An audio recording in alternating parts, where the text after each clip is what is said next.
अस्सलाम वालेकुम दोस्तों, कैसे हैं आप लोग जी। तो आज मैं आपकी खिदमत में हाजिर हूँ एक बहुत ही मज़ेदार चिकन स्टीम रोस्ट की रेसिपी लेकर। आपके घर में किसी ख़ास मेहमान ने आना है, आपके किसी प्यारे ने आना है या आपने अपने मियाँ का और अपने घर वालों का दिल जीतना है, तो बस फिर किस चीज़ का इंतज़ार है आपको। ये रेसिपी आपकी खिदमत में है और ये आप ही के लिए है। इसको बनाएं और अपने घर वालों का दिल जीतें। चलें जी, चलते हैं रेसिपी की तरफ।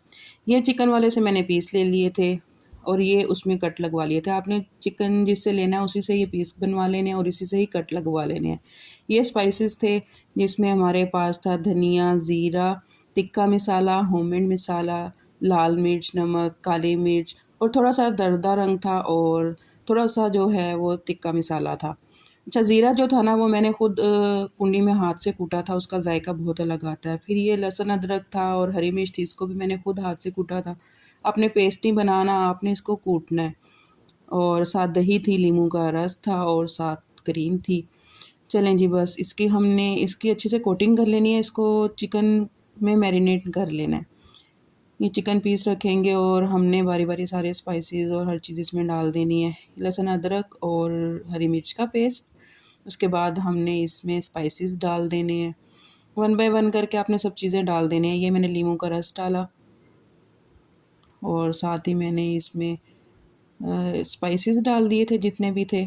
मैं इसको डिस्क्रिप्शन में मेंशन कर दूँगी स्पाइसेस को, आप वहाँ से देख लीजिएगा। उसके बाद इसमें मैंने दही डाल दी थी। आप देख लें, मैं 3 पीस बना रही हूँ, उस हिसाब से मैंने दही लिया। अगर आप ज़्यादा बना रहे हैं तो आप किसी भी चीज़ की क्वांटिटी उस हिसाब से ज़्यादा कर सकते हैं। यहाँ पे जितनी मैंने दही ली थी उतनी ही मैंने इसमें क्रीम डाल दी थी अंदाज़े से। और ग्लव्स पहन के इसकी मैंने अच्छे से कोटिंग कर ली थी। ग्लव्स मैंने इसलिए पहने थे कि इसमें हरी मिर्च कुटी हुई थी और लाल मिर्च वग़ैरह थी, तो वो हाथों पे जलन ना करे, इसलिए मैंने ग्लव्स पहन लिए थे। ग्लव्स पहन के इसकी मैंने अच्छे से देखें कोटिंग कर ली थी। आपने इसकी कोटिंग जो है ना मसाले की, वो बहुत अच्छे तरीके से करनी है। जो कट्स लगे हुए हैं ना, इसके अंदर आपने अच्छे से इसको जो है ना मसाले को भर देना है। क्योंकि जो क जायका है ना मैरिनेशन का, इन कट्स के अंदर जब मसाला जाता है उससे ही निकल के आता है। ये तकरीबन मैंने दोपहर को 2 बजे मैरिनेट कर लिया था और शाम को 7 बजे मैंने इसको जो है ना स्टीम किया था। आप कम से कम इसको 1 घंटा और ज़्यादा से ज़्यादा आपके पास जितना भी टाइम है आप उसको जो है ना मैरिनेट करके रख सकते हैं। बस यहाँ पे मैरिनेशन मेरी कंप्लीट हो गई थी। मैंने अच्छे से मसाला उसको कोटिंग कर दिया था और यहाँ पे भी मैंने इसको कवर करके फ्रिज में रख दिया था 5 से 6 घंटों के लिए। आई थिंक इतने ही बनते थे, 2 बजे से 7 बजे तक अंदाज़ा लगा लीजिएगा। यहाँ पे जी मैरिनेशन कंप्लीट हो गई थी और उसके बाद हमने फिर इसको स्टीम करना है। मैंने एक कढ़ाई ली, बस जी उसको हमने उसमें ऑयल वगैरह कुछ भी नहीं डालना, डायरेक्ट हमने इसी जो हमने चिकन मैरिनेट किया है इसको हमने इसमें डाल देना है। बस इस चिकन को हम इसके अंदर रखेंगे और जो भी इसका और मसाला बचा हुआ होगा वो भी हमने सारा इसके अंदर ही डाल देना है। और इसकी जो आँच होगी ना वो आपने बिल्कुल दम वाली रखनी है, ना मीडियम ना लो, दम वाली आँच पे ना इसको हमने 5 मिनट देने हैं। 5 मिनट बाद जो है ना चिकन का पानी भी निकल आएगा और जो दही है वो भी अपना पानी छोड़ देगी। और बस ये देखें जी, दोनों चीज़ों का पानी निकल आया था। उसके बाद मैंने इसकी साइड चेंज कर दी थी। साइड चेंज करने के बाद मैंने इसको उसी फ्लेम पे, लो फ्लेम पे ही मैंने इसको मज़ीद 5 मिनट दे दिए थे।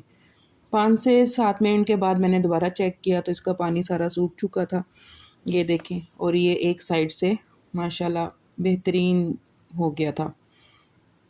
यहाँ पे ये देखें, इसका मसाला नीचे सारी ग्रेवी भी बन गई है, मसाला भी बन गया है। यहाँ पे मैंने इसको साइड किया और यहाँ पे आ गया था इसको कलर देने का टाइम। बस जी मैंने फ्राई पैन लिया, उसमें बिल्कुल 3 से 4 टेबलस्पून मैंने ऑयल के डाले थे और साथ ये जो मैंने पीस इसको स्टीम किया था, इसको हमने यहाँ पे कलर देना है। स्टीम में हमारा चिकन जो था वो गल चुका था। यहाँ पे हमने जो है स्टीम देनी है, सॉरी कलर देना है और उसके बाद हमारी ये जो है ना फाइनल हो जाएगी रेसिपी।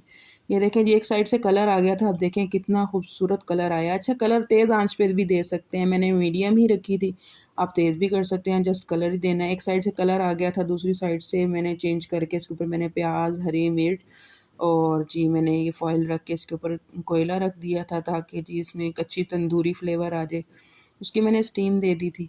यहाँ पे मैंने इसको क्योंकि ये वाइट चावल के साथ सर्व किया था तो बस फटाफट मैंने ज़ीरे वाले चावल बना लिए, ऑयल डाला, ज़ीरा डाला, नमक और उसके साथ मैंने पानी डाल दिया था और उसके बाद काली मिर्च डाल दी थी और साथ चावल डाल के मैंने रख दिए थे। ये जी हमारे चावल मिनटों में तैयार है। इतनी जल्दी चावल तैयार हो जाए तो क्या ही बात है, मज़ा ही आ जाता है। साथ ही मैंने रायता भी तैयार कर लिया था क्योंकि हमारी स्टीम रोस्ट था वो फ़ाइनल हो चुका था और यहाँ पे रायता भी तैयार है, चावल भी तैयार हैं। चले जी अब डिश आउट करते हैं हम चिकन को। आप देखें जी क्या रंगत निकल के आई है, क्या खूबसूरती निकल के आई है, माशाल्लाह माशाल्लाह। देखने में खाना अच्छा लगे तो खाने में तो और ही अच्छा लगता है। चलिए जी यहाँ हमने इसको डिश आउट कर लिया था, बड़ी खूबसूरती से हमने इसको सजाया। मैंने आपके लिए इतनी मेहनत की, आपको अगर मेरी रेसिपी ज़रा सी भी हेल्पफुल लगे, अगर मेरी रेसिपी में कोई भी चीज़ आपको पसंद आए तो आप कमेंट करके, लाइक करके मुझे हौसला ज़रूर दिया करें। आपके कमेंट से मुझे हौसला अफ़ज़ाई होती है, वो आपकी मोहब्बत होती है जो आप मुझे देते हैं। आप अपना ख़्याल रखिएगा। यहाँ पे मेरे खाने का टाइम हो गया था, मेरे चैनल को सब्सक्राइब ज़रूर करके जाइएगा। मुझे आपके कमेंट का इंतज़ार रहेगा। मैंने इसको वाइट चावल के साथ सर्व किया था। चलें जी, मैं अपना खाना एंजॉय करती हूँ। आप सब अपना ख़्याल रखिएगा, दुआओं में याद रखिएगा, गलतियों कोताहियों को माफ़ करिएगा। ओके जी, अल्लाह हाफ़िज़।